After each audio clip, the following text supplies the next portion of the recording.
అందరికీ నమస్కారం. వినుకొండలో జరిగిన రషీద్ హత్య జలాని అనే ఒక యువకుడి చేతిలో జరిగింది. మాకున్నటువంటి ఇన్ఫర్మేషన్, అటు పోలీసు వారి ఇన్ఫర్మేషన్ ప్రకారం ఇవి పాత పగలు. వాళ్ళకి మధ్యలో జైలు పంపాడని ఒక అతను, అందుకని పగబట్టాడని ఇతను, అతన్ని నడురోడ్డు మీద నరికి చంపారు. ఇది నిజంగా చాలా తప్పు, అది ఎవరు చేసినా సరే. కానీ మీరు దీనికి రాజకీయ రంగు పొలవటానికి ట్రై చేయకండి.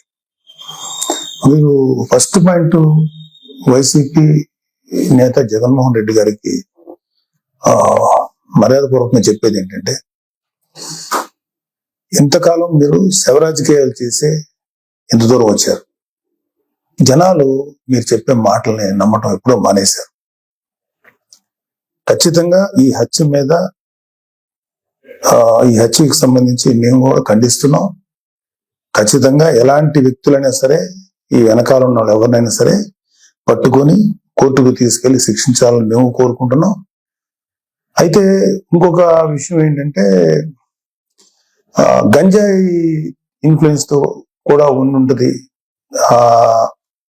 ఎవడైతే చంపాడు అని కూడా బయట ఉంది.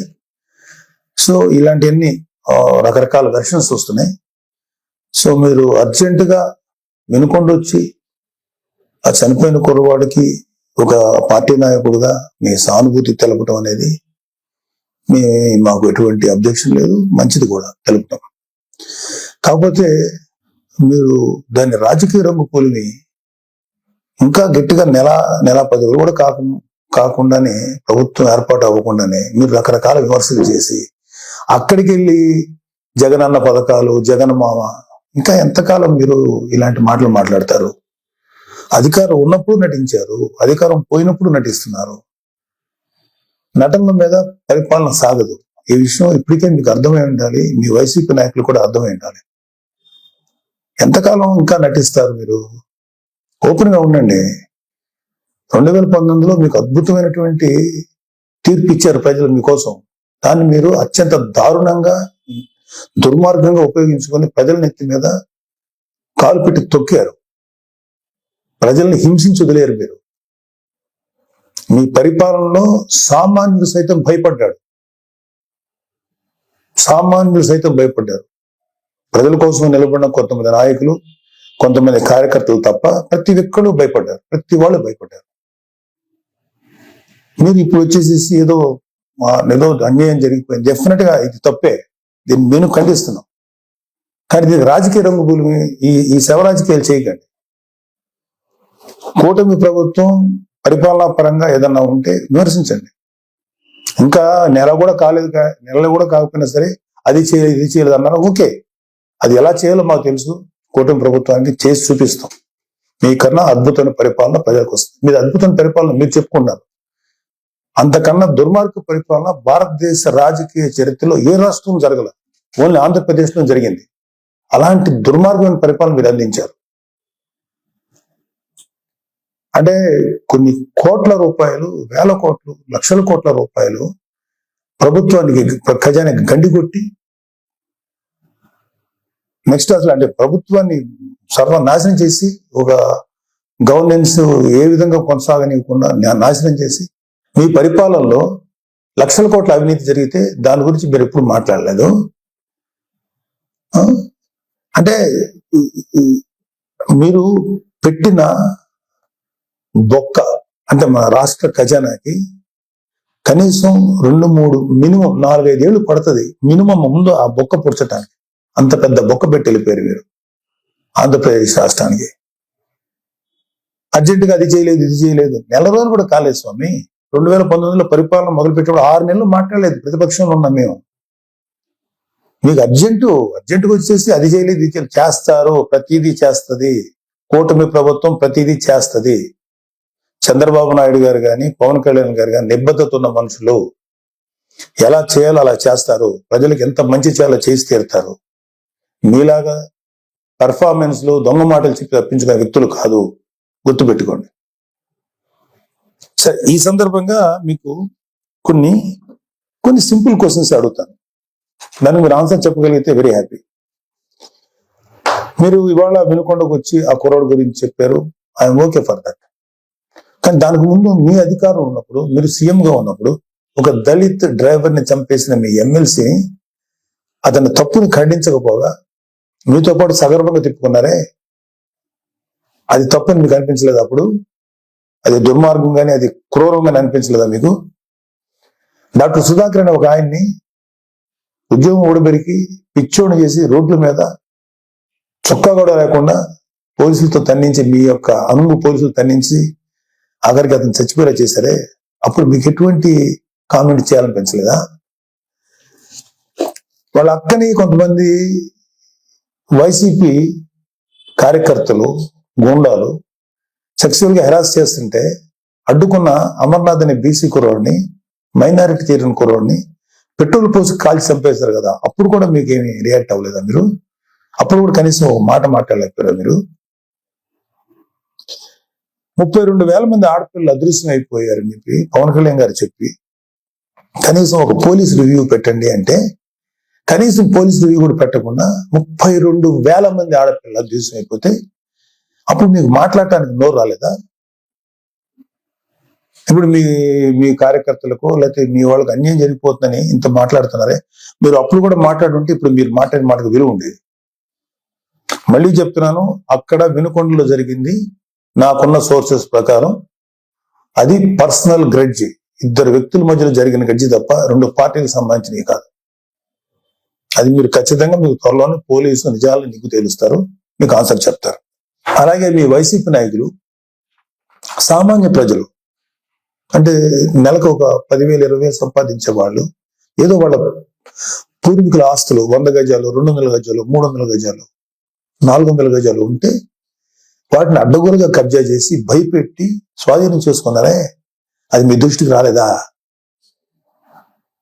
ఇన్ని కేసులు చూసాం మేము ప్రజలు దొరుకుతుంటే. ఏ రోజు మీ నోట్ల నుంచి ఒక్క మాట కూడా రాలేదా? అది రైట్ అంటారా? ఏపీ ల్యాండ్ టైటిలింగ్ యాక్ట్ అని పెట్టి ప్రజల ఆస్తులను కాజేయటానికి మీరు ఎంత కుట్ర పన్నారు, దాన్ని మేము సమర్థవంతంగా ఎదుర్కొని ప్రజలకు తెలియబట్టాక ప్రజలు వాళ్ళు సేవ అయ్యారు మీ దుర్మార్గమైన పరిపాలన నుంచి. అది మీకేమి తెలీదా? నిజంగా ప్రజలు ఇవాళ రెండోసారి మిమ్మల్ని రాకుండా ప్రజలు తమను తాము కాపాడుకున్నారు కూటమిని ఎన్నుకోవడం ద్వారా. అరే నా కళ్ళ ముందు నేను చూశాను, జంగారెడ్డిగూడెంలో కొన్ని ఒక 20-25 మంది సామాన్యమైనటువంటి పనులు చేసుకునేవాళ్ళు కల్తీ సారా తాగి చచ్చిపోతే మీరు శాసనసభ సాక్షిగా ముఖ్యమంత్రి అయ్యండి ఇది సహజ మరణాలు న్యాచురల్ గా చచ్చిపోయారంటారా? కల్తీ సారా తాగి చచ్చిపోతే కనీసం విచారించి ఆ కుటుంబాలకు ఏదైనా ఎక్స్గ్రేషియం ఏదైనా ఇచ్చి కదా మీరు మాట్లాడాలి. ఇది సహజ మరణాలు, ఒక కాన్స్టిట్యూషన్ ఎంతమంది చచ్చిపోతారంటారా? అది మీకేమి అసలు మీకు చెమకుట్టినట్టుగా అనిపించలేదు? అప్పుడు కౌలు రైతులు కొన్ని వేల మంది ఆత్మహత్యలు చేసి చచ్చిపోయారు. వాళ్ళకి కనీసం సింపతి చూపించకపోగా ఏమాత్రం కొద్దిపాటి సాయం కూడా చేయలేదు మీ ప్రభుత్వం, వైసీపీ ప్రభుత్వం. వాళ్ళ కుటుంబాలు రోడ్డు పడిపోతుంటే వాళ్ళ కనీసం సానుభూతి కూడా లేదు మీ దగ్గర నుంచి. అదే తప్పు కదా మీకు? వాళ్ళ పిల్లలు రోడ్లు పడిపోయి నాశనం అయిపోతుంటే అదే రైతులు భరోసా, రైతులకు మీరు ఇచ్చేటువంటి ఇదే.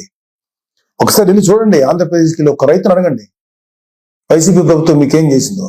మాకన్నా కూడా మీ వైసీపీ పార్టీకి మాడు పగిలిపోయే ఆన్సర్స్ వాళ్ళే చెప్తారు. నేను చాలా తక్కువ చెప్తున్నాను. ఇంకా వర్షాలకి పంటలు పాడైపోయినాయండి, మాకేంటి దారి అని చెప్పి మీ వైసీపీ ఎమ్మెల్యేని అడిగితే రైతులు ఎరిపప్పులనేంత చులకనగా మాట్లాడితే అరే తప్పురా బాబు ఇట్లా అనకూడదని అని చెప్పాల్సిన బుద్ధి చెప్పాల్సిన ఆ బాధ్యత లేదా మీకు? అప్పుడు మీరేం మాట్లాడలేదా?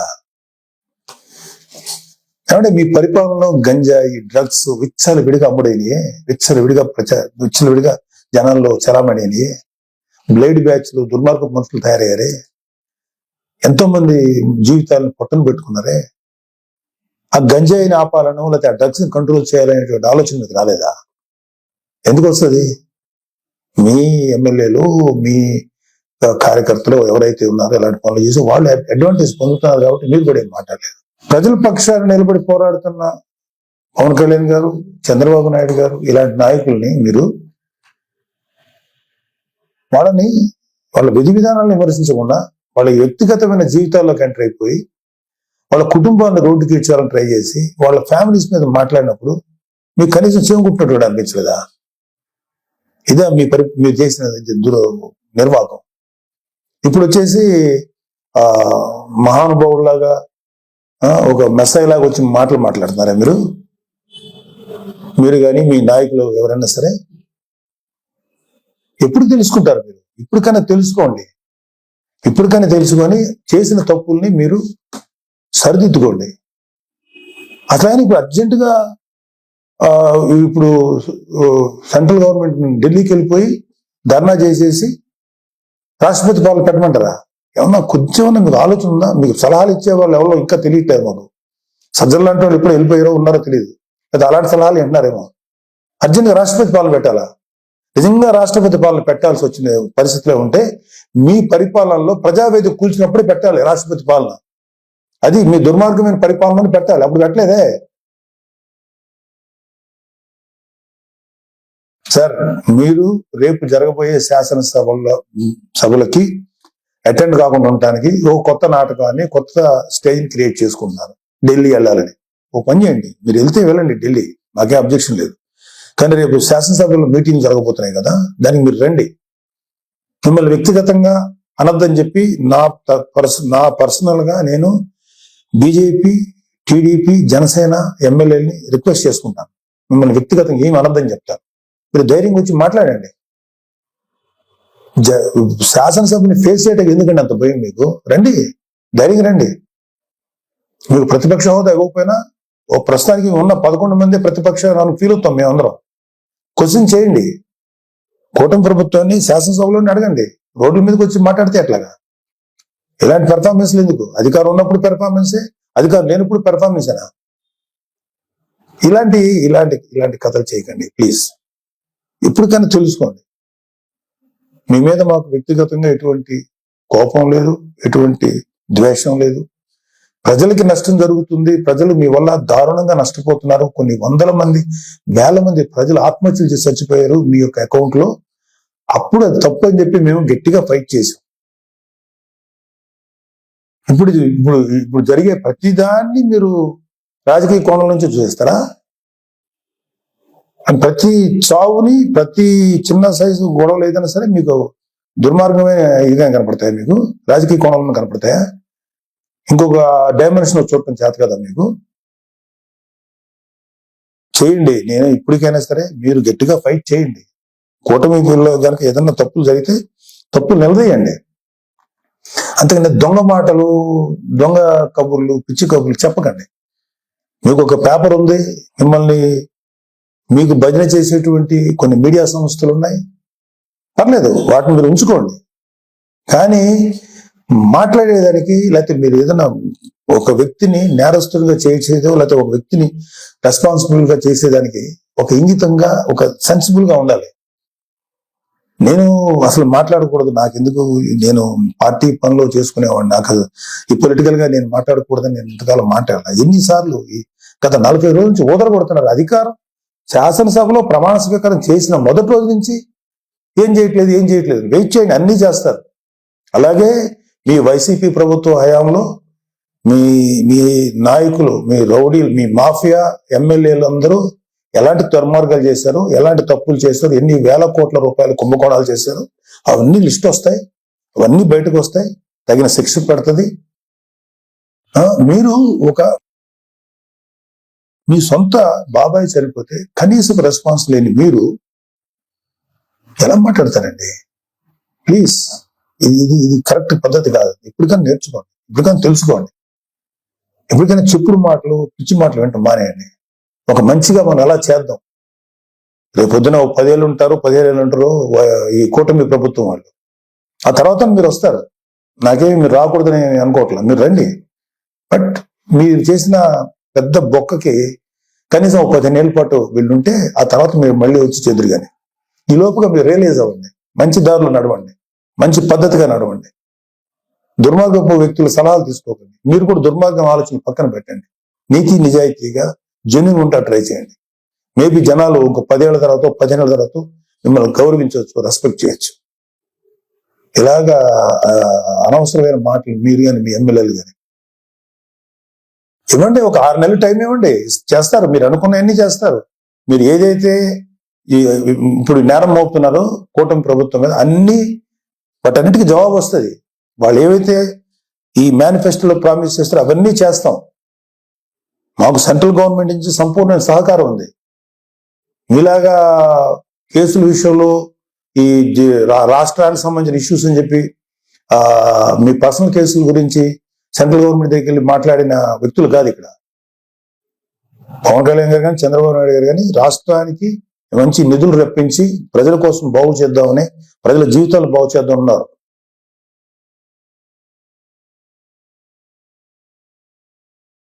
తెలుసుకోండి ఇప్పటికైనా. 10 ఏళ్ళ తర్వాత 15 ఏళ్ళ తర్వాత మళ్ళీ అవ్వచ్చు. మీరు ఇంకా చాలా వయసు ఉంది. దొంగ మాటలు మాట్లాడు లేదా పిచ్చి మాటలు మాట్లాడేంత మాత్రాన జనాలు గొర్రెలా నమ్మరండి. జనాలు చాలా చాలా ఇంటెలిజెంట్ పీపుల్. వాళ్ళు ఎవడు మంచోడో, ఎవడు చెడ్డోడో, ఎవడు ఎలాంటివాడో ప్రజలు చాలా కూలంకషంగా గమనిస్తారు. త్వరలోనే మేము కూటమి ప్రభుత్వం మీకు సరైన ఆన్సర్ చెప్తుంది. ఇవన్నీ అయిన తర్వాత వెళ్ళండి. మీరు వెళ్ళి ఢిల్లీ వెళ్ళి ధర్నాలు చేసుకుంటారా, రాష్ట్రపతి వాళ్ళు పెట్టాలి కోరుకుంటే చెప్పండి. వాళ్ళకి సహేతుకమైన కారణాలు చెప్పండి. అడగటానికి రాష్ట్రానికి అర్జెంట్గా రాష్ట్రపతి పాలన గురించో అది పెట్టాలని అర్థం ఉందా? కొంచెం ఉందా మీకు? భారతదేశానికి స్వాతంత్రం వచ్చిన తర్వాత ఆఖరికి యూపీ లాంటి రాష్ట్రాల్లో కూడా, బీహార్ లాంటి రాష్ట్రాల్లో కూడా జరిగినటువంటి అరాచకం ఆంధ్రప్రదేశ్ జరిగింది మీ 5 ఏళ్ల ప్రభుత్వ పాలన హయాంలో. అది మీరు గుర్తుపెట్టుకోండి. పిల్లి కళ్ళు మూసుకొని పాలు తాగితే ఎవరు చూడలేదు అనుకోకండి, అన్ని చూస్తున్నారు. మీ మీద ఎన్ని రకాల దుర్మార్గాలు చేశారో మీ ప్రభుత్వంలో, మీ హయాంలో అన్నీ ఉన్నాయి. అన్ని బయటకు వస్తాయి, కంగారు పడకండి, అన్నీ వస్తాయి. థ్యాంక్ యూ, నమస్తే.